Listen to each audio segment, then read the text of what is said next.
Russell Westbrook is set to join the Nuggets. Is it a bold move, a risky gamble, or just like a low stakes nudge for the Denver Nuggets? We'll talk about the best case and the worst case scenarios as Russ joins Denver. Here next on Locked On Nuggets. You are Locked On Nuggets, your daily Denver Nuggets podcast. Part of the Locked On Podcast Network, your team every day. Welcome to Locked On Nuggets, your daily Denver Nuggets podcast, part of the Locked On Podcast Network, your team every day. Thanks for joining us and making us part of your day. Appreciate you guys being with us and being an everyday or hanging out with us Monday through Friday. We do appreciate you guys' support so much for the show. Glad to have you with us. Today's show is brought to you by FanDuel. Make every moment more. With the playoffs over, the sports stop sportsing like we want them to, but this summer, FanDuel is hooking up all customers with a boost or bonus daily. That's right. There's something for everyone every day, all summer long. Visit FanDuel.com to get started. My name is Matt Moore. I'm the senior NBA writer for the Action Network, joined by Adam Mares. He's director of content for DNVR. This is World's Finest. Glad to be with you guys here on a Monday, recording this on Sunday night. On today's show, it's Russomania. This is my last show before I go on vacation for a week. So Adam and I are going to go over some of the stuff that we've both been saying on various shows, both this one and over on DNVR, talking about the Russell Westbrook experience. We want to get kind of the back and forth between us. We want to talk about specifically kind of like, what do we think this is going to be? Make some predictions for the Russ move. And then in the second segment, we'll talk about what's the best case scenario. How could this work out great for Denver? And the last one, we got to be honest, and we'll go over what we think is the worst case scenario for Russell Westbrook as he joins the Nuggets, because Adam, thank God for Russell Westbrook, because he is getting us through some of these dog days. We'd just be breaking down Trey Alexander tape. But don't get me wrong, Trey's been great for summer league. Not a bad thing to do. He's been great, but it's been great content to have Russ joining the Nuggets in order to be able to get some good content out, because he is such a big name, a big personality, such a big entity in sports. Even at this point in his career, he brings with him a lot of opinions, etc. So it is kind of interesting. You and I haven't talked about it yet. I talked about on Thursday when the news kind of happened that night. Swipe talked about it the other night as well. I want to get into this real question. I want to give you three options. Okay. The Russell Westbrook move is going to be A, a bold move by the Nuggets that changes everything. B, a risky gamble that could wind up hurting the Nuggets long-term. Or C, a low-stakes nudge in which they got a backup point guard. Which one of those do you think is closest to what we can expect from the Russell Westbrook experience? Well, I think based on our pre-show conversation, we disagree on this, because I feel pretty strongly that it is a risky gamble. I would call this a risky gamble. I don't know that there is a wide middle option to how this kind of works out. I think that there is a lot of disaster potential in it, and I think there's a fair amount of upside to it. So to me, it's a risky gamble. It's the definition of a risky gamble. I like Josh Winninger. Why not all three? Well, there you go. Not bad. I'll go with low stakes nudge. So I think part of this is built on, we'll get to how it could go badly. Are you of the opinion that this thing went completely off the rails from the get-go? Like it did not work. The Jokic minutes were either negative or like a +3. Like the Nuggets were no longer winning convincingly those end of quarter stints with Westbrook next to Jokic. And like there was tension within the team, and it just wasn't working. It was closer to the Lakers experience than the Clippers experience, say.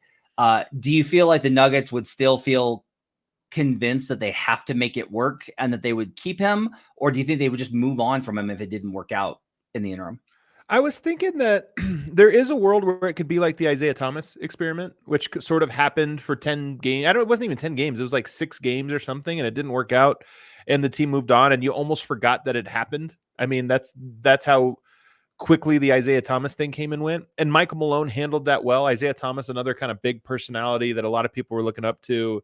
That could have been a distraction, but I just think this one's different. I think it's different for a couple of reasons. One, the Calvin Booth factor.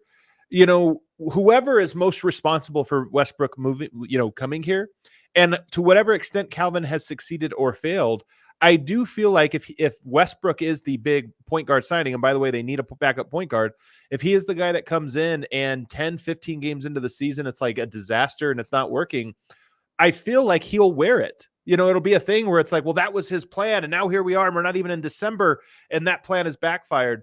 So I don't think that the Nuggets are going to be as flexible as they have been, like obviously with Isaiah Thomas. And I'm just not sure this is a thing they can give 15 games and get out of. I think it's a thing that they're committed to, and it would really take months for it to be terrible for them to have to be like, okay, we have to make a plan. This is untenable. And if that's the case, you're talking about a whole season now being in question. Yeah, and then if your whole season is now in question and you're having to make like desperation moves to try and acquire a backup point guard, I mean, that the situation would have to be so dire, like so incredibly dire that it would have to be completely off of the rails. As like a bold move, if it does work out, and we'll talk about how it can work out in the second segment. If it does work out, I want to ask you, who do you think benefits the most from that? Is it Jokic because the second unit minutes are easier and better, so maybe he can sit a little bit more and doesn't have to play as much? Is it Malone because he'll get credit for like, he was able to figure this out and make it work with, or is it Calvin for being like, for adding Russell Westbrook and bringing him in and putting together a team that works so well? It's the Nuggets as a whole. Like the politics of this, I almost am not too concerned with. I mean, I just mentioned that about Cal and why I think that he is kind of stuck with this move for now. And by the way, there's no backup option. So I think there's the whole, there's that whole other piece of how do you even pivot out of this? But to me, it's just Denver has to figure out a bench identity. They haven't had one for years. For years, they have not had an identity off the bench that you can hang your hat on. You have to hope that he's a guy that comes in and provides that. They needed a secondary ball handler. That you need to hope that he has enough in the tank. And then you're betting on your culture to be good enough to say like, hey, Westbrook has some traits to him, even at this stage of his career, that are extremely positive. But he also has some that are extremely negative that he's had even in the absolute height of his powers in his MVP seasons. So you have to hope that, okay, he's going to come into our culture and we're going to get more of the best of him than any team has gotten and less of the bad of him of any team that has gotten.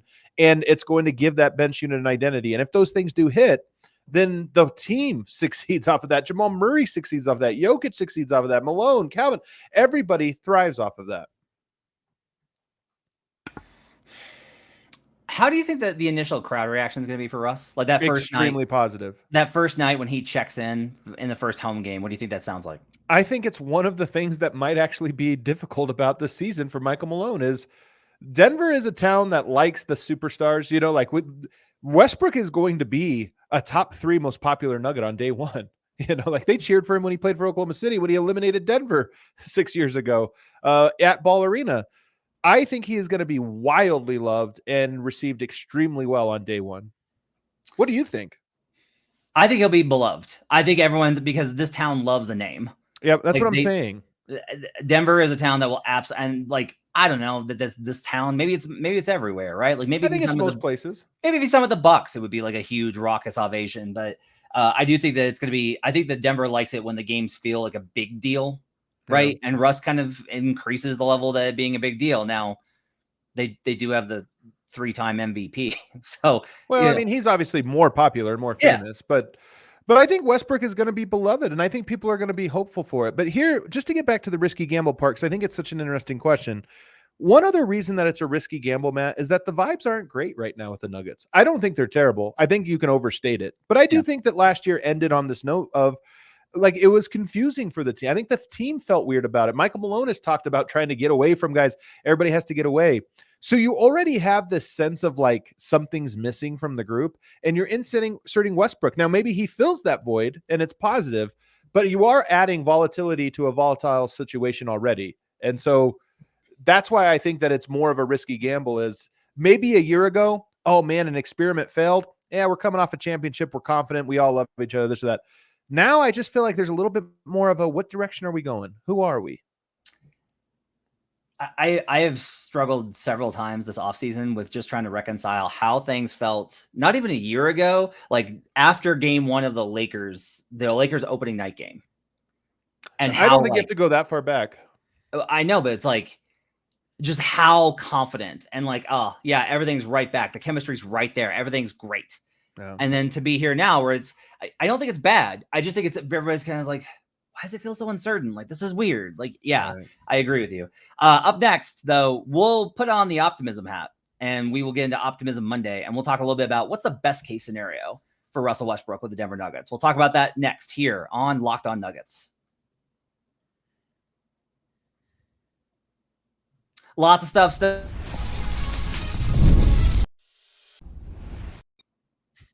Lots of stuff to bet during the summer here at FanDuel. Want to let you know about all the great stuff you could bet. NFL futures, great time to get in on that. I've been shopping those. I'm trying to decide. I think what I'm going to do is I'm going to take Packers minus 170 to make the playoffs and use that as a hedge to bet heavier on the Detroit Lions to win the division, who are also the favorite in that. I really like the Lions, but I'm a little bit concerned about the Packers. So I'm going to build that position that way because I do think there's a strong possibility that both hit. That the Packers make the playoffs as a wild card, but the Lions win the division. I'm going to be on that.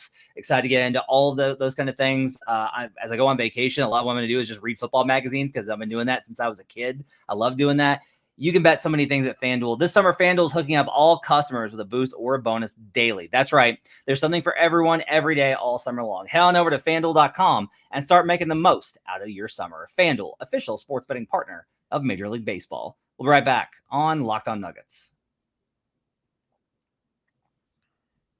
Back here on Locked On Nuggets. Thanks for joining us and making us part of your day. Appreciate you guys being with us here on a Monday. Adam Mares and Matt Moore, world's finest with you. Let's talk a little about the best case scenario here, Adam. It is, I'm going to flash you forward to January 1st.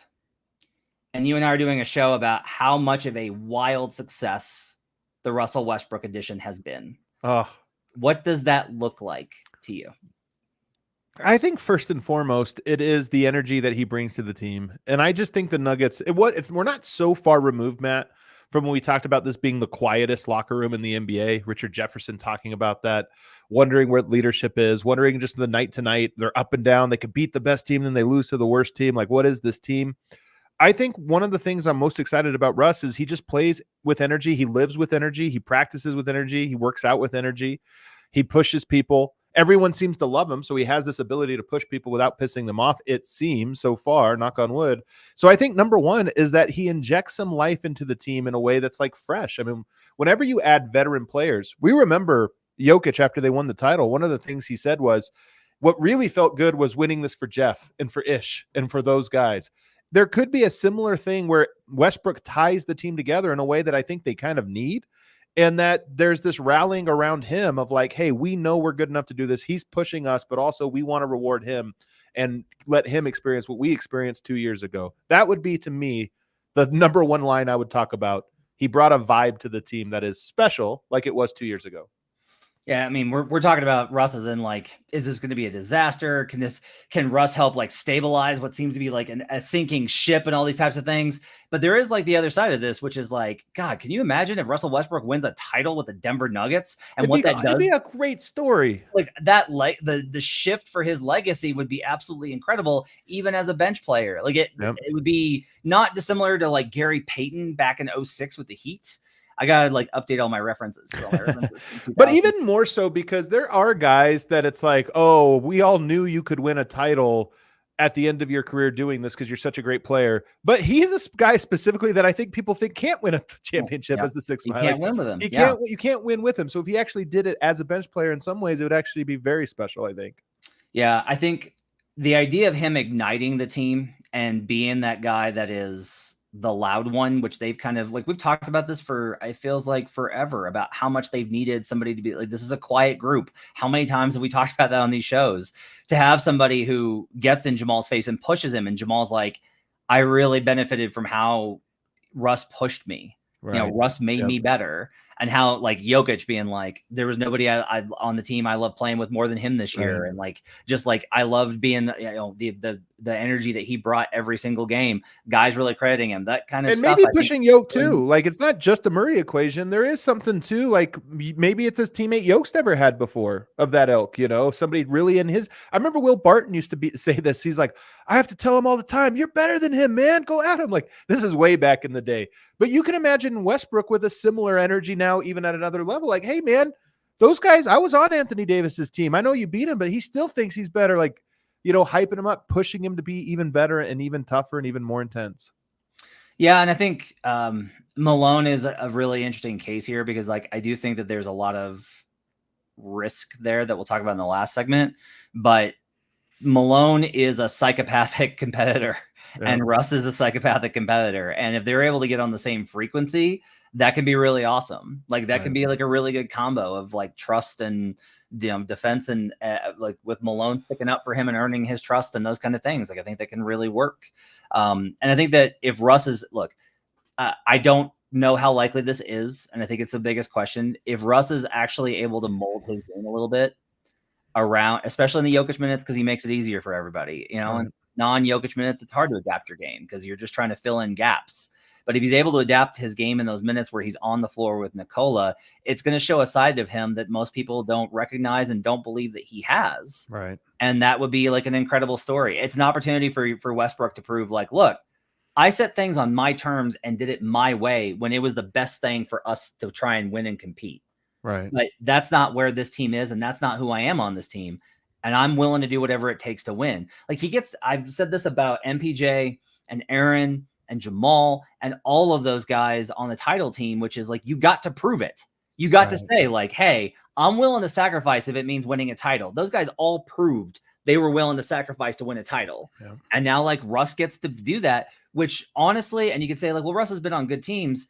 Yes, he has. But since Oklahoma City, he has not been on a team like this. Like that Lakers team was such a disaster trying to figure itself out. It was a mess. That Clippers team was so much your turn, my turn. There was no structure to the offense, right? And the Nuggets, even the Houston team is like a bit of a unique situation. Like even that one, even though you wouldn't say it was a bad one, they were a very good team. It still was a weird style of play, the very unique style of play where he was even in a bit of a box. So I think there's plenty of reason. If you think about just strictly basketball, I keep saying this, but Denver hasn't had a player really since Bones that had the ability to get to the paint and put pressure on the rim the way he does. He doesn't make great decisions out of there.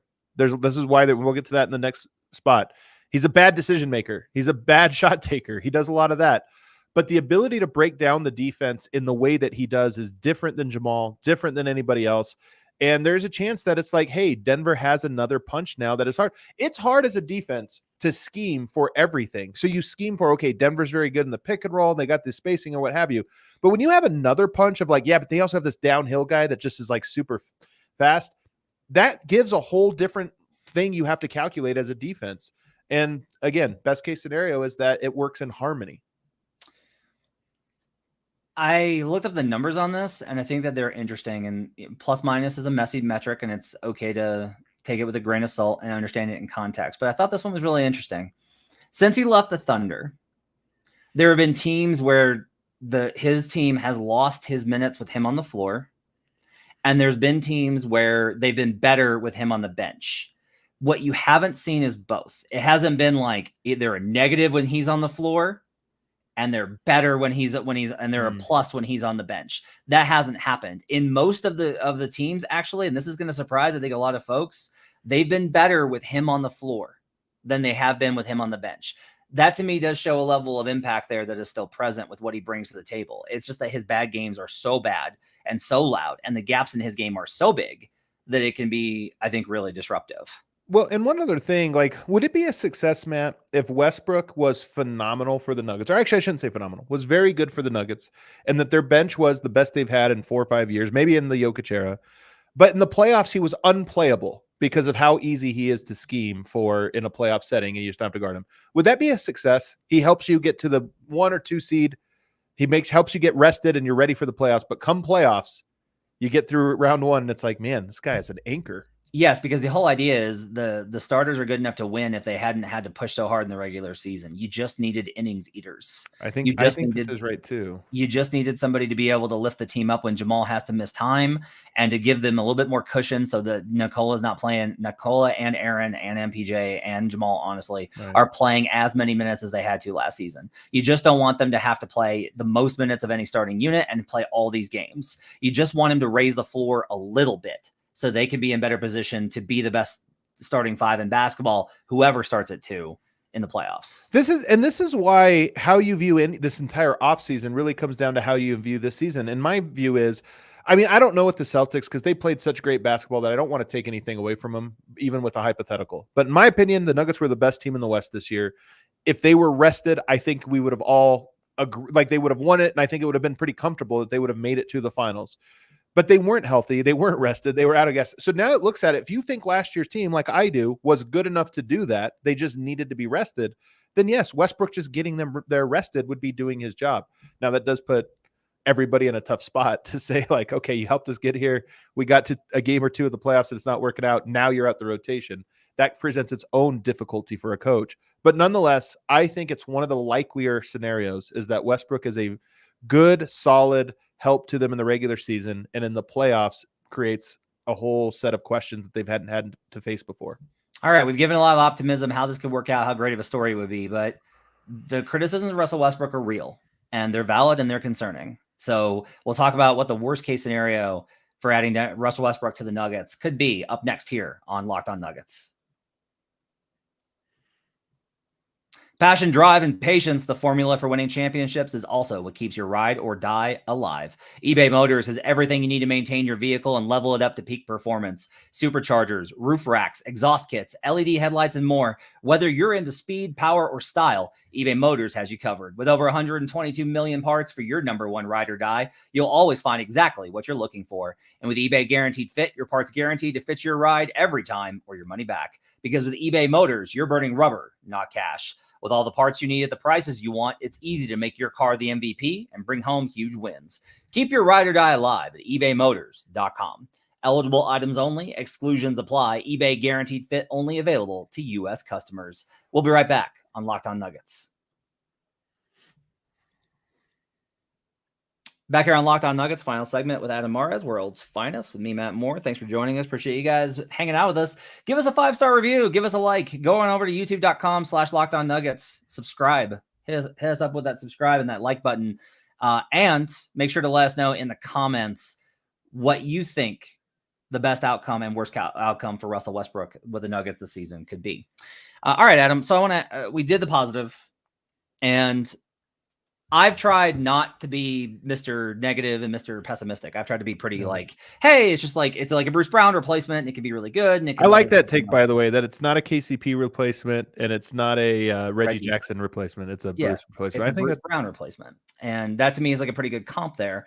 But look, there are going to be a lot of nights where we're going to do post-game shows or game shows the next morning, and folks are going to be really frustrated because Russ is going to take 3 threes in a quarter, and they're all going to be terrible, and they're all going to miss badly. And you're going to look at opportunities where Jokic, if people don't like that, there are times when Jokic doesn't get the ball now, and those minutes where Russ is on the floor in the end of the third, end of the second, or end of the first quarter, you can run into a lot of those same kind of issues where Russ is going to try and do Russ things and be Westbrook, and he's not able to do it anymore. And there's going to be a lot of questions about why Jokic isn't getting the ball. There are just simply a lot of things that come with his game, and that's before we get into some of the more complicated questions about his personality. But I'll start with the game. What is your biggest concern about how this could go badly with Westbrook on the court? It's easily his shot selection, which is among the worst in the league, in my opinion. And I actually like Russ. I'm a guy that's I'm surprised at how many Nuggets fans hate Westbrook, because I never felt that way. I felt that way with other guys, like a Harden, for example, or even an Embiid. But with Westbrook, I love the passion, I love the energy, but he does take bad shots, and he plays with a confidence of a guy that gets to take as many shots as he wants. Denver prides themselves on only taking good shots, and that's why so much of this hinges on how much does Russ getting here with the egoless superstar and Jokic, and how much everybody, even Aaron Gordon, sacrifices shots. How much does he buy in? Because if he doesn't, everybody knows the one guy on the team that's not pulling in the same direction, that's taking all the bad shots, and that's horrible. So if it's Westbrook, to me, that's easily the number one thing, is he comes here and his shot selection is a D- shot selection. Turnovers can be a problem because he does push too hard. Layups can be frustrating because finishing at the rim would be another one. Sure. Westbrook has a specific miss that with other players I call the Westbrook, which is Jason Tatum had in the finals a ton of what I call Westbrook misses, which is you're going so hard to try and beat your defender with speed that you can't have touch at the rim, and you wind up bricking it off of the front of the rim. Like those, you're going too fast and you just try and lay it up there, and the speed with which you're moving means you don't have any touch on it, and it's not able to slide off the glass, and it bounces off the front rim. Russ is really rough at that, and that can have a lot of sequences where it gets pretty bad. And that's one of the reasons why, in the restricted area, he took less last season than league average, which is kind of a change. But he's also just not great at it where, he only shot 59% in the restricted area. You need to be above 60, 63% in order to be pretty good at that. His mid-range shot isn't good either. He shot 33% from mid-range last season. Oh, his mid-range is horrible. Like, you would hope he can cut that out of his game, honestly. I mean, that's how bad it is, that I would hope he just doesn't take them. So often it's transition shots too, where it's like a pull-up jumper. It's a Puget. It's a pull-up jumper in transition that really kills you. Defensively, he's so much better than he was 2 seasons ago. Russ's arc, I always find it fascinating that the same career arcs. It's one of the reasons why I ask star players about balancing offensive and defensive effort, because you start out and you have all this energy because your usage isn't that high and you haven't been doing it for that long. So you can go both ends. Russ was like a menace 2012 era. Like he was a ball hawk where he would be so physical with you, and his athleticism and his speed, he would just turn these possessions into these breakaway dunks. And then like starting in about 2014, it just got to be like, didn't have the energy for it. And from like 14 through 21, he was a real liability defensively because he was trying to put so much effort on the offensive end. He didn't give anything. Now, later in his career, much like a lot of guys do, he's given great effort on the defensive end again. Now, he's not like a lockdown guy. He's not like, a DPOY candidate. He's not like an all defense guy, but he is good enough for you to be able to trust him to take on certain assignments. One of the keys, though, is that he does get in trouble with sometimes he will try too hard to go one-on-one and not call for the appropriate help. Like he'll call out switches he doesn't need to call for, and managing some of that stuff I think is going to be important as well on the defensive side. I'm curious to see what his defense looks like. There's little things with him, like, for example, his defense, how well does he execute a game plan? Denver right now, if you look at the second lineup, actually, if you look at their shooting guard situation in general, Strother and Murray are offensive options, but not defensive options. Christian Brown's a defensive option, not an offensive one. So who do you put with Westbrook? Like, what does he look like? Is he playing alongside Murray, alongside Strother, alongside Christian Brown? I think that's a tough one. So defensively, he has to be a positive player there. And then I think off ball, just how engaged is he? Because he is a guy that, like James Harden, when he was a weak side floor spacer, he has a tendency to not be on the 3-point line, not to be engaged, just to kind of be sitting out, not paying attention. You can't do that. Jokic uses weak side players. He hits them more than anybody in the NBA, maybe outside of Luka. He has to be engaged. He has to be a willing cutter, has to be locked in, because there'll be opportunities in those moments. We're doing more disasters. Do you want another disaster one?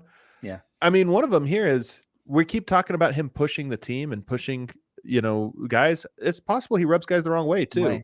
Mm-hmm. Because he kind of needs to come in here with a chip on his shoulder, and with that, like, Denver needs a leader in that way, but they also have leaders in Jamal and Nikola who take on certain aspects of leadership that he can't necessarily overstep, but at the same time, he has to find the areas that they're not great at and step into those roles. So if he misreads that or rubs somebody the wrong way, or there becomes tension with him and Murray, that could be very explosive.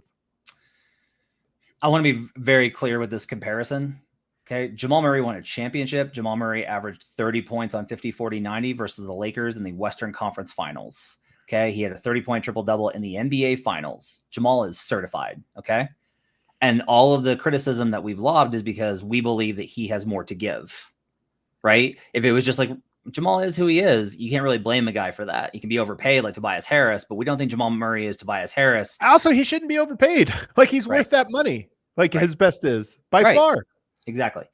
What I will say, though, early in his career, and a lot of Nuggets fans weren't even around then, Jamal was like battling for multiple years and multiple months with Jameer Nelson, trying to get the starting job, and couldn't ever beat Jameer enough because he was a young point guard and didn't know what he was doing, and he's not that guy anymore, right? But the front office was like, we got to play Jamal. We have to play Jamal. So they literally moved Jameer Nelson to not give Michael Malone the option, nor to put the impediment in front of Jamal of a level of point guard that he could not get past. It was just like, here, this is yours. You can do this. This belongs to you now. And so, like, I don't know whether that's a Malone question or a Jamal question, but this is going to be the first time that Jamal's been challenged like this. That there's been a guy that on the first day of training camp, like, Russ is going to come at him 100 miles an hour. This Yep. isn't Monte Morris, who was always Right. like, happy to be a backup my entire career. Would be great. Like, Right. this isn't Reggie Jackson. Like, this Honestly, is a whole there's only been Bones Highland, who's somebody like talent-wise, you could see that, and they didn't necessarily get along very well. So, I mean, I think that there's a real. Now, here's the thing: is we're saying this about Westbrook. His teammates have all loved him, and I've heard that a lot. Now, it doesn't necessarily mean all staff has always loved him, coaches have always loved him, all of those different things. But players, I am told, really love the guy. Like, he's a true, real person to them. Cares about their family. Gets to know them, pushes them, but has their back. Everybody knows he'd take a bullet for him. So we're speculating on a thing that Westbrook has not necessarily struggled with in his career. I'll say, I think coaches may have struggled with him, but I think staffers, from everyone I've talked to in multiple spots in Houston and Oklahoma City and what I've heard from the Clippers too, is that like various people, like the people that he sees every day around the team, feels like he sees them and appreciates them. And like, there's a real, like, he takes time to get to know people. Like, that he is universally beloved in that manner. We will never see any of that because he hates us. He might not care about how my kids are doing. Yeah. And that's the thing is, like, and I'll honestly say this, I have a level of respect for him for the fact that he is this person behind closed doors, and he doesn't try and feed that to me. Like, he doesn't try and feed it. He doesn't try and sell himself as the best person in the world to the media. He doesn't care. He does the thing without wanting the credit for it. The problem with that is, like, who actually was a lot like that was DeMarcus Cousins. Right. So trying to sell you. I will say the last thing about Russ, though, that could be tough is, and we alluded at it in the earlier segment, but if a guy's bad and doesn't work out, he's on a minimum, you cut him or you just put him at the end of the bench, maybe try to bring somebody else in. I just think Westbrook is too hard for that. I don't think Westbrook you can do that with. Like, he's a big piece. He's not a guy, and we saw this a little bit with the Lakers when he was falling out of the rotation and this or that. It became a giant distraction. It could be a giant distraction if that happens to him here. Sorry, I want to go back to this real quick. I did make the DeMarcus Cousins comparison because he was great in the community. I do want to note that DeMarcus also was accused one time of threatening to kill his ex-girlfriend. So I don't want to be like ignoring that. That's obviously not something that Russ has ever been accused of, but I did want to mention that. So look, honestly, one of my things here too, Adam, is I'm very curious. Like, look, the Malone thing is going to be fascinating because, again, they might click as super competitors who have, like, with Malone having the appropriate respect for a veteran and a guy that has had the career that he's had. Westbrook may also go off on him, and this is a season in which I am going to be very sensitive to how the team responds to Malone in year. What are we looking at? 10? Year 10? Came over in 2015 season. This will be 2025 season. So I'm just going to be very curious to see, like, I'm keeping an eye on that this season because there were people that have had questions there about how long is this going to be copacetic. Now, I've spoken all the good things about Michael Malone consistently. Again, they tied the franchise record in wins last season. They won a championship, all these things, and he deserves all that credit. But Russ is a big personality, and sometimes that can be a great fit, and sometimes it can be a tough one. And so Malone's going to have to manage all of that as well, on top of everything else going on with the team and trying to mentor the young guys. So I'm just very curious to see what the dynamics are going to be like between Russ and Malone this season. I mean, Malone has a tough job this year, man. He really does, and maybe even a little bit of pressure. Before we get out of here, can I hit you with some Summer League questions? Sure. Okay. Should Trey Alexander be in contention for the backup 2-guard spot? I'll say yes, but mostly just because, I mean, Julian Strawther doesn't have that much more, like Julian Strawther should have the inside track, but both of those guys are largely unproven. I will say I don't know that I'm as high on Trey Alexander's like immediate ability to make an impact as some people are, but I really like him. I like his game, and I think that he's worth investing in down the line. Did Summer League? You said this before. You didn't really know him. Did Summer League really convince you when you kind of started as like, I don't know, like, did he really win you over? He has skills that I think are really important, like that I think really help you succeed. Like his ability to score, to create his own shot, to score off the dribble. His catch and shoot shooting looks really promising. So he has these traits that I think are very interesting. And here's the other part about it, Matt. The Nuggets need shooting this year. Another worst worry about Russ is the Nuggets don't have a lot of shooting. And when you start to try to put together a rotation and like imagine what one looks like, it's hard to give Westbrook enough shooters without sucking them all out of the starting lineup. So if Trey Alexander was good enough to be a regular season player, that gives them an extra shooter that they desperately need. So he should be in the mix, but he definitely has the hard road. Final one. Should the Denver Nuggets just pay the cost and waive Jalen Pickett and or Hunter Tyson? I think that is something that they should do before the end of the year. Okay. I think that is the thing that they should do at the trade deadline, or late in the year when it's like, okay, but they have between now and then to try to recoup some of that value or try to just exchange with somebody to make something work. All right. That's going to do it. Thanks for joining us here on Locked On Nuggets. Appreciate you guys being with us. We'll be with you tomorrow with Swipa for a Tuesday. Adam will be with you on Wednesday solo, and then Swipa again, and then Swipa again.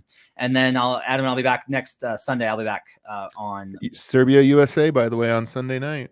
We will go after that game then. Or Sunday morning. And we'll break that down. We'll cover all the things going on with the national teams as well as everything else. We'll keep it right here on Locked On Nuggets.